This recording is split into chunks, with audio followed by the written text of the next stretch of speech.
Assalamualaikum warahmatullahi wabarakatuh. Halo semua, saya Ina Janatul Mawasa Fitri dari kelompok 5 mata pelajaran ilmu gizi. Anggota kelompok saya berjumlah 4 orang, yaitu Olivia, Naila, Ajwa, Citra. Saya di sini akan mempresentasikan materi tentang zat gizi sumber zat pembangun bagi tubuh. Yang pertama yaitu ada pengertian. Zat pembangun adalah zat yang dapat berfungsi sebagai pembentuk sel-sel jaringan tubuh manusia untuk pertumbuhan, menggantikan sel tubuh yang rusak, dan mempertahankan fungsi tubuh organ manusia. Zat pembangun terdiri dari protein, air, dan mineral. B. Protein. Pengertian protein adalah kelompok biomolekul berukuran besar yang terbentuk dari satu rantai panjang asam amino atau lebih. Adapun jenis-jenis protein. Yang pertama, protein sempurna. Protein yang sanggup mendukung pertumbuhan badan dan pemelihara jaringan. Yang kedua, protein setengah. Protein yang sanggup mendukung pemeliharaan jaringan tapi tidak mendukung pertumbuhan badan. Yang ketiga, protein tidak sempurna. Protein yang sama sekali tidak sanggup menyokong pertumbuhan badan maupun pemeliharaan jaringan. Adapun fungsi protein. Fungsi protein untuk membangun sel-sel jaringan tubuh manusia, mengganti sel tubuh yang rusak, menjaga keseimbangan asam basa pada cairan tubuh, dan penghasil energi, dan pembentuk jaringan sel tubuh baru. 4. Sumber protein.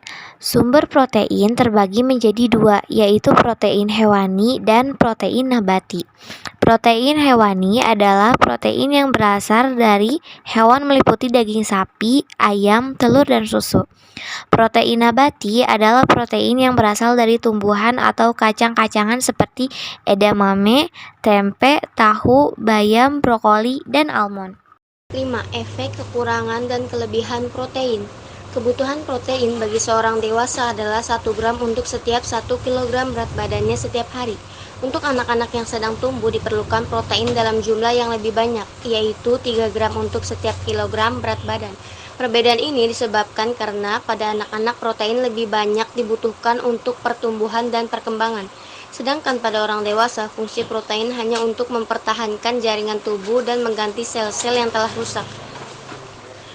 Lantas, apakah yang terjadi ketika kebutuhan protein dalam tubuh kurang atau malah berlebihan? A. Efek kekurangan kalori protein atau KKP.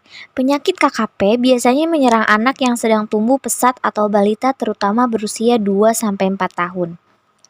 Beberapa gejalanya adalah anak terlihat kurus seolah hanya tinggal kulit pembalut tulang, muka berkerut seperti orang tua, kulit dari dekat bokong juga berlipat-lipat.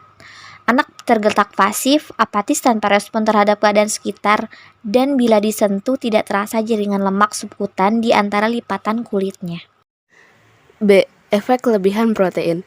Protein secara berlebih tidak menguntungkan bagi tubuh. Makanan yang tinggi protein biasanya tinggi lemak, sehingga dapat menyebabkan obesitas. Kelebihan protein dapat mengganggu metabolisme protein di hati, dan ginjal pun akan terganggu karena membuang hasil metabolisme protein yang tidak terpakai.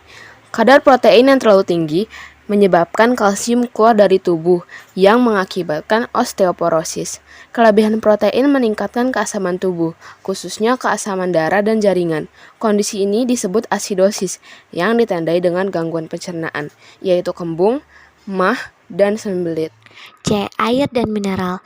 Pengertiannya yaitu air merupakan zat yang tersusun dari unsur kimia hidrogen dan oksigen dan berada pada bentuk cair, gas, dan padat. Sedangkan mineral adalah zat anorganik yang dibutuhkan tubuh dalam jumlah kecil untuk beragam fungsi tubuh tertentu. Jenis-jenis makro dan mikro mineral yaitu ada fosfor, kalsium, magnesium, natrium, yodium, mangan, selenium, dan kromium. 3. Fungsi air dan mineral.